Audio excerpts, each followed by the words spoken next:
let's start with Shuhei Yoshida's commentary. So again, folks, this article was written by GameDeveloper.com.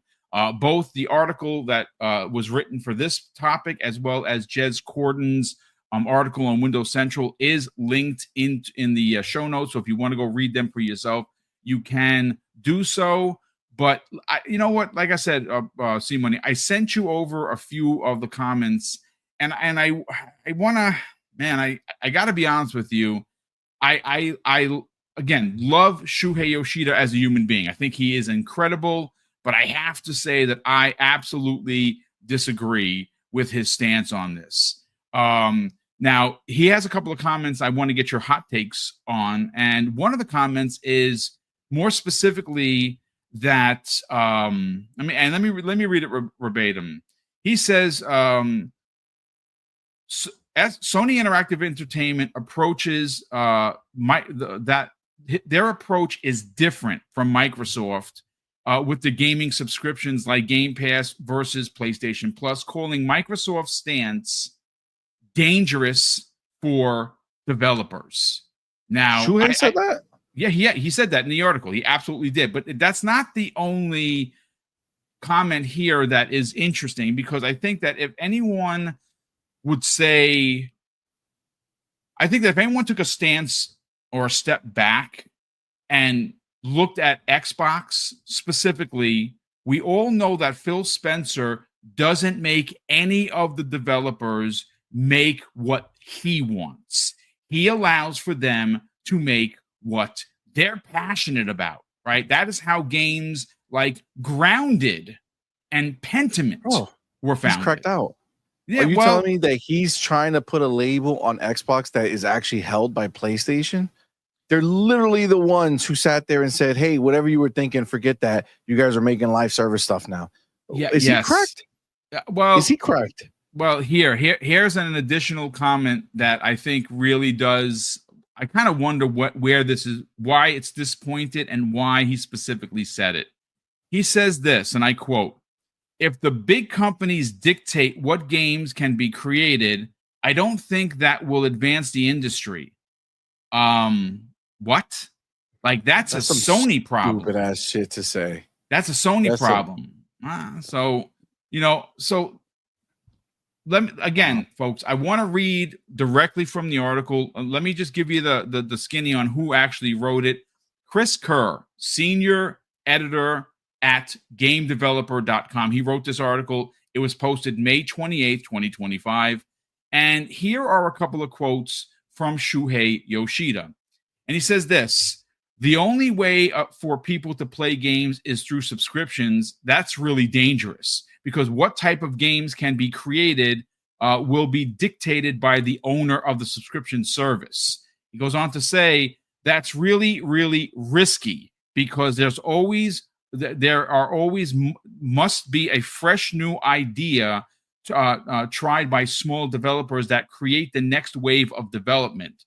But the big companies dictate what games can be created. I don't think that will advance the industry. And I got to be honest with you. Again, let's continue reading a direct quote from the article from Shuhei Yoshida. And it's the first quote that I said, but it's in its entirety, ladies and gentlemen. He says, "I believe the way Sony approached subscriptions is healthier. You know, not to overpromise, not to allow people to spend money to buy the new games," he added. "After a couple of years, there won't be many people willing to buy games or buy those games at those initial prices. So they'll be added to the subscription service, and there'll be more people to try those products in time for the next game in the franchise to come out." I mean, I mean, a perfect example of, we just have to go right back to Expedition 33. The Sandful Interactive literally came out and said it was being in the service and being a part of Microsoft's showcases that catapulted that game to stardom, right? How many games come out every year that are excellent that no one knows about or no one plays? Hundreds of those types of games. And this, not saying that it's could have happened or it should have happened, but this is a small developer, and Microsoft believed in this product, that they helped with it, right? They put it on their stage and they put it in their streaming service known as Xbox Game Pass Ultimate. And even though it was there, they still sold 3.3 million copies. That was reported the other day. Let's get your hot take on Shuhei Yoshida's latest attack, at least in my opinion, on Xbox Game Pass. Man, so I didn't miss that.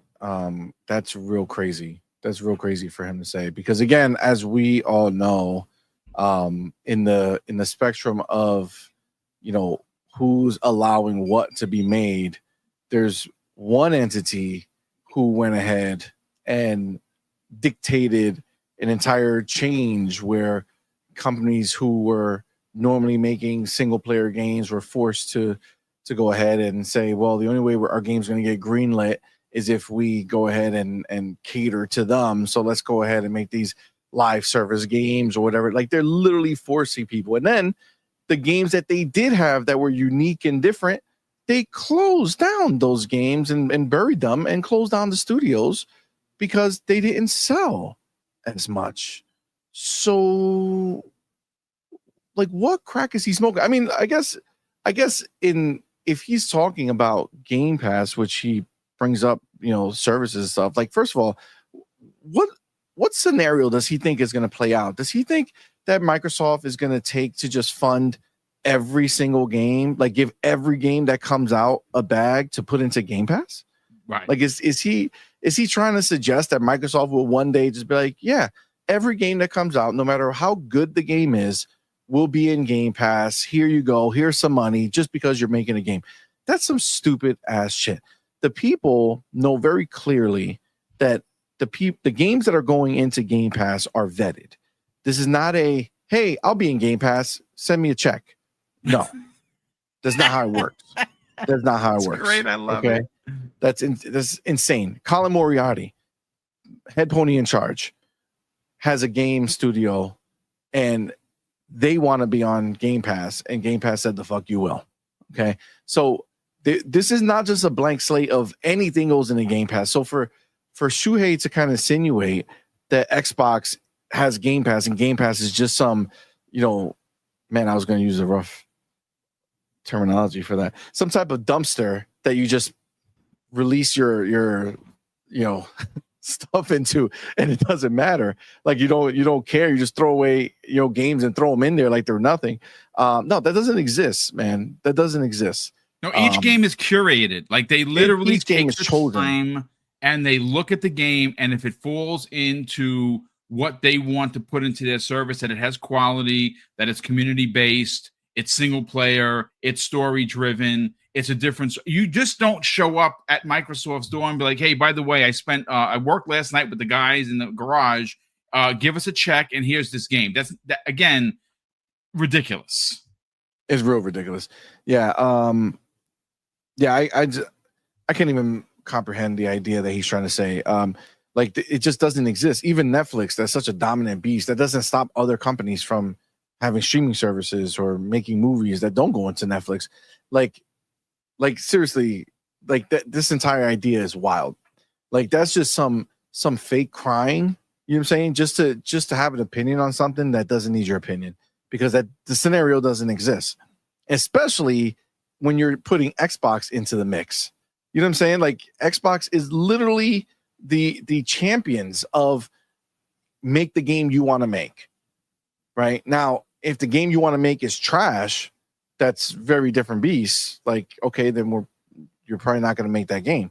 But the people who are making games at Xbox are making the games they want to make.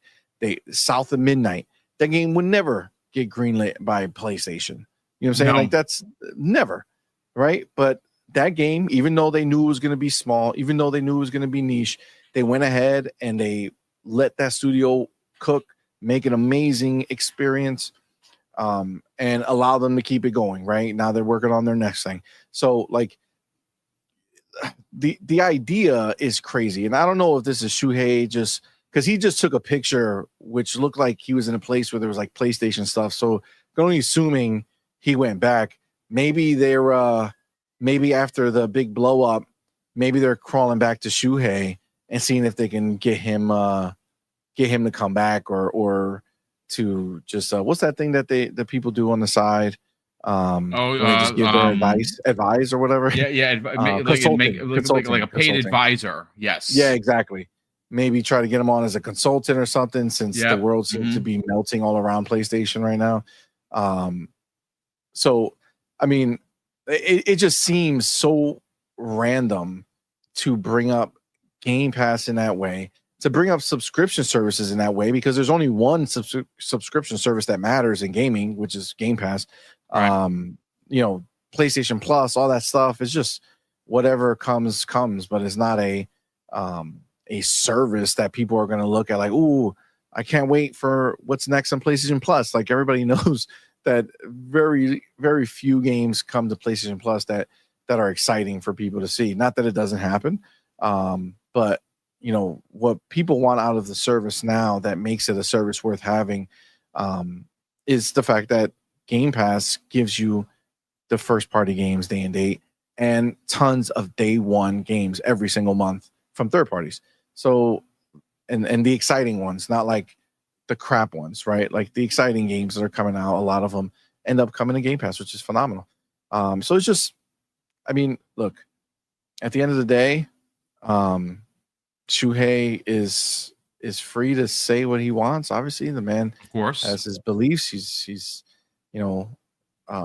he's free of Sony, but you don't spend all that time over there, and it just becomes a part of you, right? So you could see just by this type of talk that he's essentially the same kind of exec that the other ones are too, right? Like he if asked, he probably would believe that they shouldn't put their first party games in there as well, right? So I can see that all play out. It's just, it makes no sense. Like, keep Xbox and Game Pass, out of the conversation when you're talking about devs being, forced to make certain games. You know what I'm saying? Like, that's ridiculous.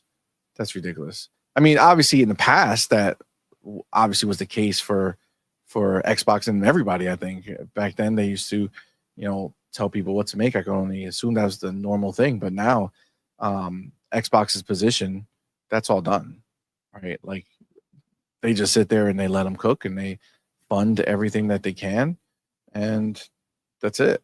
If the game is, obviously the game has to meet their bar, their bar of quality, and that's just the reality. But yeah, ultimately that entire idea is just crazy, and is wild that he even said it.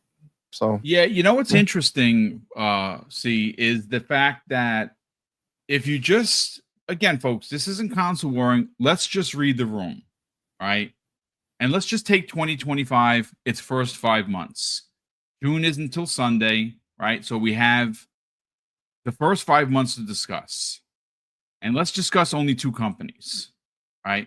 Xbox, PlayStation. In this interview, I understand that he was being pointed about Xbox Game Pass. Okay, that's fine. But what is a bit baffling for me anyway is that when you look at the two companies and you say, okay, so let's just judge the two companies based on 2025. What has one done? What has the other done? Well, if you're talking about Xbox Game Pass does lead the conversation because they have given a ridiculous amount of value to its players and its subscribers. If you are subscribed, I said this the other day, folks, congratulations, you have won, right? You keep getting banger after banger after banger. It doesn't stop. If it's not an indie darling in there, like Blueprints, it's a AAA monster like Doom: The Dark Ages, or it's a AA potential Game of the Year contender in Expedition 33, or a near 20-year-old game shows up, and it's one of the best selling games in April, of course, on PlayStation as well, meaning Oblivion. I mean, like, and that's just tip of spear. And then when you look at Sony, well, how did Sony close out 2025? Now, granted, yeah, Astrobot won a lot of awards. Guess what? Nobody bought it. I don't even know if they're at 2 million. So that's the last time they actually had a first-party exclusive. That's it. That was Astrobot, right? But that's not how they closed out the year on such a good foot. They closed out the year with a $400 million bath for Concord, right? So they opened up the 2025 campaign with what's going on with Marathon. And the only thing that you hear about is art theft and dysfunction at Bungie, right? Right? You hear about Jade Raymond leaving her own studio that she created in Haven. Fair Games is probably being canceled. And no first-party games to be had at all outside of a multi-plat that is MLB The Show. That is your look for both companies. Who's winning here? Who's losing? Console sales? Is that what we're gonna rest our hat on for the rest of our lives? Oh my God, they sold 77 million consoles and everyone else sucks. I guess, but again, this is one of those conversations. I know it was about Game Pass. I don't know why he continues to try and push the PlayStation narrative. You know what? You know what's interesting, and I want to get your hot take before we move on regarding this.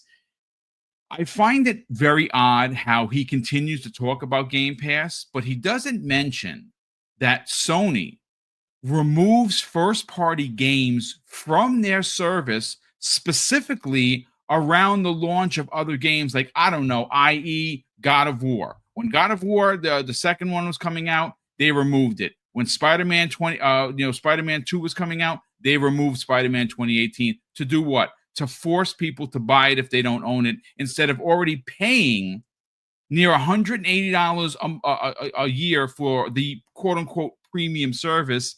Why wasn't that mentioned? Because Xbox doesn't take first-party games out at all. And the only one that they did was because the poor man passed away and there was a rights issue and they put it right back in. So why wasn't that mentioned, C? Because it doesn't help the narrative that PlayStation is good and Xbox is bad.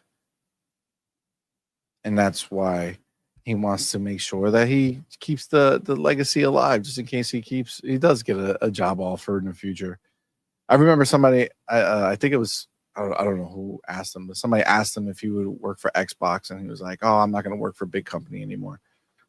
Fan, come on, man. Xbox isn't knocking, bro.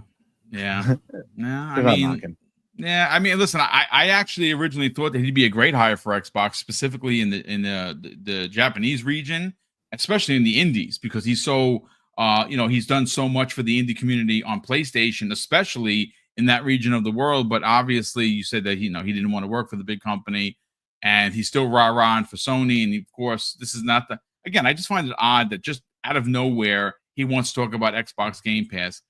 Look, you've said this before, so I want to use your particular quote. You said it's you can't have billion-dollar conversations when you have trillion-dollar wallets or something to that effect. So he, obviously he's coming at this from a very limited Sony, and I'm not saying that they're poor or anything like that. They're a billion-dollar corporation, but they're not a $3.3 trillion corporation. And I think the way that Xbox is doing it, they know they can't beat PlayStation 1-to-1, and they haven't. So they had to change, they had to adapt, and they made some big risky moves, and obviously it paid off because just look at the numbers. I mean, PC Game Pass was up 45% year over year. That's because more people are playing on PC, and they're finding Game Pass, which is a cheaper option than the console version. So if you have a rig, why not, right? I don't know. I just think that it is a stretch to say that. I would even say it's reckless, in my opinion, to say that Game Pass as a service is somehow a detriment or dangerous for the games industry. And I'm very surprised he said that, because I'm sure he knows Phil Spencer personally, and Phil has said it time and time again, C-Money, that they don't force their devs to make games that the corporation wants. They want people to make their games that they're passionate about. You've heard that so many times, not only from Phil, Sarah, and Matt, but you've heard that from the actual developers themselves. So that's why this is kind of like a non-conversation that we're having, but I thought it was, something that, the community would appreciate. And I just had to, give my take on it. I think he is wrong. I think his opinions are incredibly reckless. And I think there is a bit of bias in his commentary. That's just my take on it. But any final thoughts, C-Money, before we move on to topic number 2? On this? No, I'm just baffled. You seem a little broadsided by this. Like it's like it was kind of caught you off because guard. the thing is that he has this like image, right?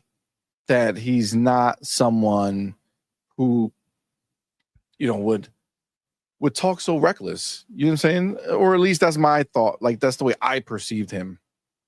Like I've never known Shuhei to be someone who was, talking crap.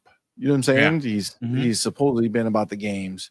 Obviously, people ask him questions and he answers them. So, maybe he was just in a position where this is what he believes. He wouldn't go out there and say this, but because he was asked the question, he spoke his truth, which is fine. But it's like, bro, that's crazy to say. You know what I'm saying? Like it's wild that is the belief. You know what I'm saying? That's just puzzles me.